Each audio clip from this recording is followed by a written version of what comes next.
నమస్తే, నేను Ashok. Welcome to ప్రజా చైతన్యం. నిన్న P4 కార్యక్రమానికి సంబంధించి ఏపీ ప్రభుత్వం ఒక ప్రతిష్టాత్మకంగా ఆంధ్రప్రదేశ్లో ఒక ప్రోగ్రామ్‌ని అయితే నిర్వహిస్తూ వచ్చింది. ప్రజలకు సంబంధించి పబ్లిక్ పార్ట్నర్‌షిప్‌తో అలాగే ప్రైవేట్ పార్ట్నర్‌షిప్‌తో వాళ్ళకి న్యాయం చేసే విధంగా ఒక రూపకల్పనకి చేకూరుస్తూ వచ్చింది. అయితే ఇది ఎంతవరకు లాభం జరుగుతుంది ప్రజలకు అనేది పక్కన పెడితే, ఈ కార్యక్రమానికి సంబంధించి పవన్ కళ్యాణ్ గారు నిన్న మాట్లాడినటువంటి మాటలు ఆంధ్రప్రదేశ్ రాష్ట్ర ఆర్థిక భవిష్యత్తు గురించి, ఆంధ్రప్రదేశ్ రాష్ట్ర భవిష్యత్తు గురించి, రాబోయే రోజుల్లో కూటమికి సంబంధించిన అంశం గురించి ఆయన మాట్లాడిన మాటలు కొంత ఆశ్చర్యకరంగా కనిపిస్తూ వచ్చాయి. అయితే నిన్న ప్రధానంగా ఆయన కొన్ని మాట్లాడుతూ వస్తున్నప్పుడు ఆంధ్రప్రదేశ్ రాష్ట్రానికి సంబంధించి, వాళ్ళ కూటమికి సంబంధించి, పొత్తుకు సంబంధించి కొన్ని కీలక వ్యాఖ్యలు చేస్తూ వచ్చారు.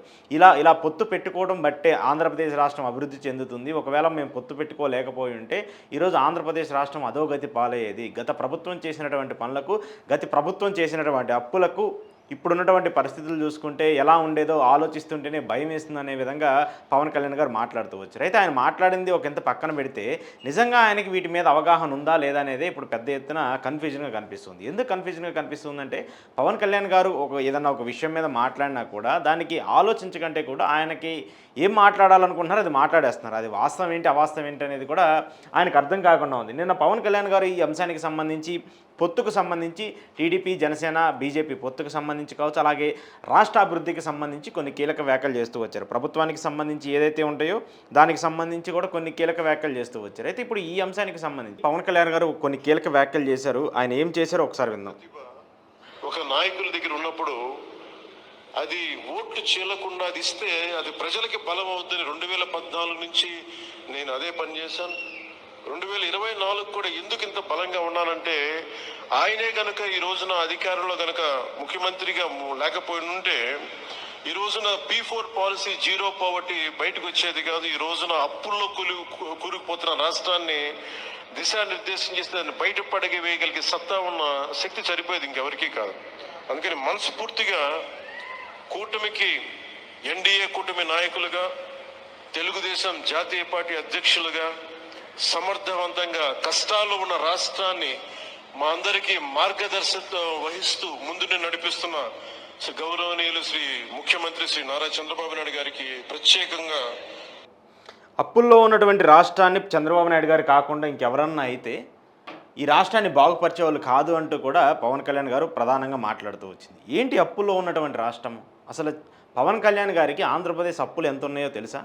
ఆంధ్రప్రదేశ్ రాష్ట్రానికి సంబంధించి ఆంధ్రప్రదేశ్ పన్నుల వాటా కావచ్చు, లేదంటే ఆంధ్రప్రదేశ్కి వచ్చేటువంటి ఆదాయము గత 10 ఏళ్ల పాటు విభజిత ఆంధ్రప్రదేశ్ విడిపోయిన తర్వాత, విభజితంగా అయిపోయిన తర్వాత మన ఆంధ్రప్రదేశ్కి సంబంధించి మన వారసత్వంగా వచ్చినటువంటి అప్పులెన్ని, 2014 నుంచి 2019 నుంచి వచ్చినటువంటి అప్పులేంటి, ఆ తర్వాత 2019 నుంచి 2024 వరకు జగన్మోహన్ రెడ్డి చేసినటువంటి అప్పులేంటో ఒక అవగాహన ఉందా? అవగాహన లేకుండా ఆంధ్రప్రదేశ్ రాష్ట్రం అప్పుల్లో మునిగిపోయిందని ఆయన ఎలా చెప్తారు? ఆయనకి నిజంగా క్లారిటీ ఉందా?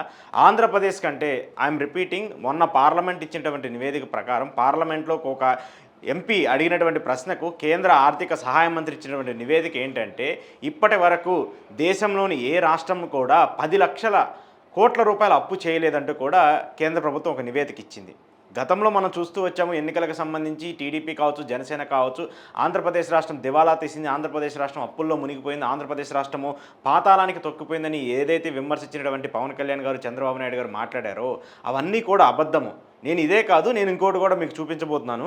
గతంలో అంటే ప్రభుత్వానికి సంబంధించి ప్రస్తుత ఆర్థిక మంత్రిగా ఉన్నటువంటి వ్యక్తులు ఏం మాట్లాడారు, అసలు ఆంధ్రప్రదేశ్ అప్పులు ఎంత ఉన్నాయి, గత ప్రభుత్వం ఆరోపించినటువంటి అప్పులు ఏంటి, కూటమి సర్కార్ అధికారంలోకి వచ్చిన తర్వాత ఈ 10 నెలల్లో ఎంత అప్పులు చేశారో కూడా ఒకసారి మీకు వివరించే ప్రయత్నం చేస్తాను. ఆంధ్రప్రదేశ్ అప్పుల గురించి పార్లమెంట్లో ఎంపీ అడిగినటువంటి నివేదికకు ఇచ్చినటువంటి సమాధానం ఇది ఇచ్చింది ఎవరో కాదు, కేంద్ర ఆర్థిక సహాయ మంత్రి ఇచ్చినటువంటి రిపోర్టు. ఏపీ అప్పు 5.62 లక్షల కోట్లు. ప్రస్తుతం 2024-25 ఆర్థిక సంవత్సరంలో మార్చి నెలాఖరు నాటికి ఆంధ్రప్రదేశ్ అప్పు 5,62 కోట్లకు చేరుతాయని కేంద్ర ఆర్థిక సహాయ మంత్రి పంకజ్ చౌదరి తెలిపారు.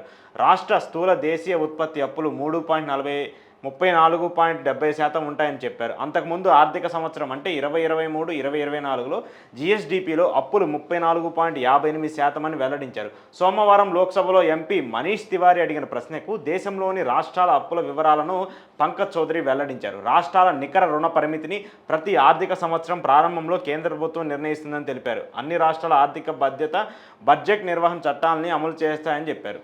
సో కేంద్ర ఆర్థిక సహాయ మంత్రి చెప్పినటువంటి ఏపీ అప్పులు, ఆంధ్రప్రదేశ్ రాష్ట్ర అప్పులు 5,62 62 కోట్ల రూపాయలు. అంటే కార్పొరేషన్ మహా అన్ని కలిపేసి 6,40,000 కోట్ల రూపాయలు ఆంధ్రప్రదేశ్ అప్పు.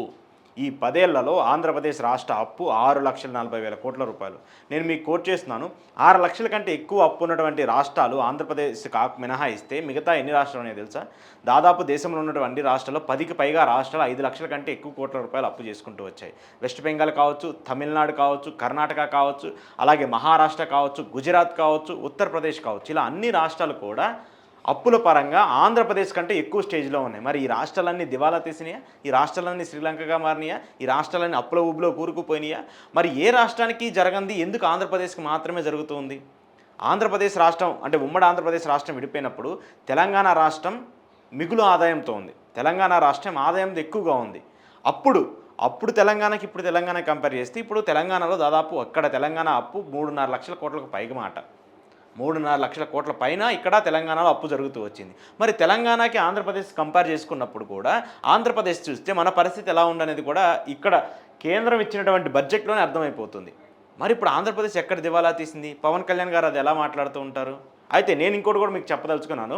కూటమి సర్కార్ అధికారంలోకి వచ్చి దగ్గరగా 10 నెలలు పూర్తి చేసుకుంది. ఈ 10 నెలల్లోనే ఆంధ్రప్రదేశ్ ఎంత అప్పు చేసిందో మీకు తెలుసా పవన్ కళ్యాణ్ గారు? ఆంధ్రప్రదేశ్ అసలు ఏం చేస్తుందో మీకు అర్థమవుతుందా? ఈ 10 నెలల్లో ఆంధ్రప్రదేశ్ రాష్ట్ర అప్పు ఎంతో తెలుసా? దాదాపు 1,00,000 కోట్లకు పైగా. 1,00,000 కోట్లకు పైగా అప్పు చేసిందని చెప్పేసి ప్రస్తుతం మీ ఆర్థిక మంత్రి, ఆయన మీకు తెలుసో తెలియదో నాకైతే తెలియదు కానీ ప్రస్తుతం ఆర్థిక మంత్రి పయ్యావుల కేశవ్ గారు చెప్పారు.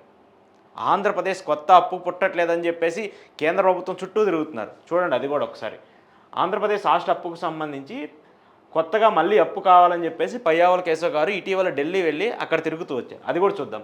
ఢిల్లీలో ఆర్థిక మంత్రి పయ్యావుల 68,000 కోట్ల కొత్త అప్పు కోసం కేంద్రం నుంచి అనుమతి కోసం ప్రయత్నాలు. కొత్త అప్పుల అనుమతి కోసం ఆర్థిక మంత్రి పయ్యావుల కేశవ్ ఢిల్లీలో ప్రయత్నాలు చేస్తున్నారు. ప్రస్తుతం ఆర్థిక సంవత్సరం 2024-2025లో కేంద్రం ఇప్పటి వరకు 71,000 కోట్ల రుణాలను అనుమతించింది. రాష్ట్ర ప్రభుత్వం అప్పుల పరిమితిని పూర్తిగా వాడేసింది. ఇప్పుడు కొత్తగా 68,000 కోట్ల రూపాయల అప్పులకు అనుమతి ఇవ్వాలని కేంద్రాన్ని కోరింది. ప్రతి మంగళవారం ఆర్బీఐ నిర్వహించే వేలంలో రాష్ట్ర ప్రభుత్వ సెక్యూరిటీలు విక్రయించిన రాష్ట్రాల అప్పులు తెచ్చుకుంటాయి. వేలం నిర్వహించే మంగళవారానికి ముందు శుక్రవారమే ఆర్బీఐకి సమాచారం ఇస్తాయి. కేంద్రం అనుమతి ఇచ్చిన అప్పులను పూర్తిగా తీసుకున్న రాష్ట్ర ప్రభుత్వం, ఇది ఒకసారి వినండి, కేంద్రం అనుమతి ఇచ్చిన అప్పులను పూర్తిగా తీసుకున్న రాష్ట్ర ప్రభుత్వం ఆర్బీఐ సమాచారం ఇవ్వలేదు. దీంతో కేంద్రం నుంచి ఎలాగైనా అనుమతి తెచ్చుకోవచ్చని ఆర్బీఐకి తెలియజేసింది. మంగళవారం వేలంలో పాల్గొనాలని అప్పు తీసుకోవాల్సిందిగా రాష్ట్ర ప్రభుత్వం ప్రయత్నిస్తుంది. మరి ఆల్రెడీ 71,000 కోట్ల రూపాయలు ఆల్రెడీ ఈ 2024-2025 ఆర్థిక సంవత్సరానికి సంబంధించి 71,000 కోట్ల రూపాయల అప్పును వాడేసింది. ఆల్రెడీ 71,000 కోట్ల రూపాయల అప్పును వాడేసింది. మళ్ళీ కొత్తగా ఒక 68,000 కోట్ల రూపాయల అప్పు కోసం ఏపీ ఆర్థిక మంత్రి పయ్యావుల కేశవ్ గారు ఢిల్లీ చుట్టూరు ఫైళ్లు పట్టుకొని తిరుగుతూ ఉన్నారు. ప్రభుత్వ భూములను తాకట్టు పెట్టేస్తున్నారు. ప్రభుత్వానికి సంబంధించిన ప్రభుత్వానికి సంబంధించిన అన్నింటినీ తాకట్టు పెట్టేస్తూ ఉన్నారు. కార్పొరేషన్ల దగ్గర నుంచి అప్పులు తీసుకొస్తున్నారు. ఇంత అప్పులు చేస్తున్నారు. మళ్ళీ గత ప్రభుత్వం అప్పుల్లో ముంచేసింది ఆంధ్రప్రదేశ్ రాష్ట్రాన్ని ఎలా చెప్తారు? గత ప్రభుత్వంలో జగన్మోహన్ రెడ్డి చేసిన అప్పు ఎంతో కూడా క్లియర్గా చెప్తూ వచ్చారు కదా. మీ ఆర్థిక మంత్రి అసెంబ్లీ వేదికగా ఆంధ్రప్రదేశ్ రాష్ట్ర అప్పు ఏంటనే చెప్తూ వచ్చారు కదా. మరి ఇంత కరెక్ట్గా ఆయన చెప్పినప్పుడు కూడా మళ్ళీ మీరు ఆంధ్రప్రదేశ్ దివాలా తీసింది, ఆంధ్రప్రదేశ్ అప్పుల్లో మునిగిపోయిందని మీరు ఎలా చెప్తారు? Is it fair to Pawan Kalyan garu? ఇది ఖచ్చితంగా మీకు ఫెయిరేనా? మరి ఎందుకు కొత్తగా అప్పు కోసం పవన్ కళ్యాణ్ గారు మీ కూటమి ప్రభుత్వం ఎందుకు వెళ్తుంది కేంద్రం దగ్గరికి? మీ కూటమి ప్రభుత్వం ఎందుకు వెళ్ళింది? ఆల్రెడీ 71,000 కోట్ల రూపాయలు అప్పు చేశారు. మళ్ళీ కొత్తగా 68,000 కోట్ల రూపాయలు. అంటే ఈ అప్పులే ఈ రెండు కలిపితేనే దాదాపు 1,40,000 కోట్ల రూపాయల అప్పు ఈ 10 నెలల్లోనే మీరు వాడేశారు. ఇవి కాకుండా కార్పొరేషన్లకు సంబంధించినటువంటి మళ్ళీ అప్పులు, దాంతోపాటు మీరు ఏదైతే అమరావతి రాజధాని నిర్మాణం కోసం చేసేటువంటి అప్పులు కావచ్చు, ఈ అప్పులన్నీ కూడా ఏంటి ప్రజల నెత్తి మీద భారం కాదా? జగన్మోహన్ రెడ్డి 5 ఏళ్లలో చేసినటువంటి అప్పుని మీరు ఏడాదిలోనే చేసేలా కనిపిస్తూ ఉంది ఈ పరిస్థితులు చూస్తుంటే. అమరావతి అప్పులు చూసుకున్నా, కార్పొరేషన్ అప్పులు చూసుకున్నా, ఇప్పుడు కేంద్రం ఇచ్చేటువంటి ఎఫ్ఆర్బిఎం లిమిట్స్కి సంబంధించి తీసుకొచ్చినటువంటి అప్పులు చూసుకున్నా, ఈ అప్పులన్నీ కూడా 2 లక్షల కోట్ల రూపాయల వరకు అవుతుంది. 2 లక్షల కోట్ల రూపాయల వరకు ఒక ఏడాదిలోనే కూటమి ప్రభుత్వం అధికారంలోకి వచ్చినటువంటి మొదటి ఏడాదిలోనే అప్పు చేస్తుంది. ఇది ప్రజలు అర్థం చేసుకోవాలి. గత ప్రభుత్వం కరోనా లాంటి ఇబ్బందులు వచ్చినా, కరోనా లాంటి టైం పీరియడ్ వచ్చినా ఆ 5 ఏళ్లలో చేసినటువంటి అప్పు కంటే వీళ్ళు ఒక ఏడాదిలో చేసేటువంటి అప్పు ఎక్కువ. జగన్మోహన్ రెడ్డి ఒక విధంగా చెప్పాలంటే ఆర్థిక సంస్కరణలు చేసుకుంటూ వచ్చారు. జగన్మోహన్ రెడ్డి ఆర్థికంగా ఎలాంటి ఇబ్బందులు రాకుండా దాన్ని గట్టిగా ఉడుం పట్టి ఈ కరోనా వచ్చినా కూడా ఒక ప్రణాళికాబద్ధంగా తీసుకుంటూ వచ్చారు. మరి అప్పుడు చేసినప్పుడు అప్పుకి ఇప్పుడు అప్పు చేసినటువంటి అప్పులకి ఏంటి తేడా? మీరే చెప్పాలి కదా. సో ఖచ్చితంగా మీరు మాట్లాడినటువంటి మాటలు కావచ్చు, మీరు చేసినటువంటి వ్యాఖ్యలు కూడా అవాస్తవం. కావాలని మీకు నాలెడ్జ్ లేకుండానో, లేదంటే ఏదో ఒకటి చంద్రబాబు నాయుడుని మెప్పించడానికో, లేదంటే అక్కడ ఉన్నటువంటి వ్యక్తులను మెప్పించడానికో మీరు ఏదో ఆరోపణలు చేస్తే అది అవాస్తవం అయ్యే ఖచ్చితంగా ఉంటుంది. దాంతోపాటు ఒకటి మీరు ఏదన్నా మాట్లాడేటప్పుడు ఒకసారి ఆలోచించండి. మీ దగ్గర ఉండేటువంటి టీమ్‌ను కూడా కన్సల్ట్ చేయండి. మీకు ఇచ్చేటువంటి స్క్రిప్ట్ ఇచ్చే వాళ్ళని అడగండి. నిజంగానే మన ఆంధ్రప్రదేశ్ అప్పుల్లో కూరుకుపోయిందా? మన అప్పేంటి? మీరు అసెంబ్లీలో ఉన్నారు కదా! మొన్న బడ్జెట్ ప్రవేశపెట్టినప్పుడు. అంత పెద్ద గొంతేసుకొని, అంత పెద్ద ఫైలు పెట్టుకొని మీకు ఇచ్చారు కదా! ఆంధ్రప్రదేశ్ రాష్ట్ర అప్పులేంటనేది క్లియర్‌గా చెప్తూ వచ్చారు కదా! అంత చెప్పినా కూడా మళ్ళీ ఆంధ్రప్రదేశ్ దివాలా తీసింది, ఆంధ్రప్రదేశ్ అప్పుల్లో కూరుకుపోయిందని ఎలా చెప్తారు? నాలెడ్జ్ లేకుండా మాట్లాడుతున్నటువంటి మాటల్లా కనిపిస్తుంది. దయచేసి ఒక మాట మాట్లాడేటప్పుడు, మీలాంటి ఒక ఇన్‌ఫ్లుయెన్స్ ఉన్నటువంటి పర్సన్ మాట్లాడేటప్పుడు, ఇలాంటి పబ్లిక్‌కి సంబంధించిన ఇష్యూస్‌ని మాట్లాడేటప్పుడు చాలా ఆచితూచి మాట్లాడితే బాగుంటుంది. ఇలా ఏదో ఒక ఆరోపణలు వేద్దాం, ఏదో ఒకటి బురజల్లుదాం అని చెప్పేసి ప్రయత్నాలు జరిగితే మాత్రం అది రివర్స్‌లో మీకే అటాక్ అవుతాయి. రివర్స్‌లో మీకే తగులుతాయి. కాబట్టి దయచేసి ఇలాంటి ఆరోపణలు చేసేటప్పుడు ఆచితూచి ప్రయత్నించండి. మాట్లాడండి కూడా. ఎందుకంటే మీరు ఇలా మాట్లాడితే ఖచ్చితంగా అవి మళ్ళీ తిరిగి మీకే ఇబ్బందిగా మారతాయి.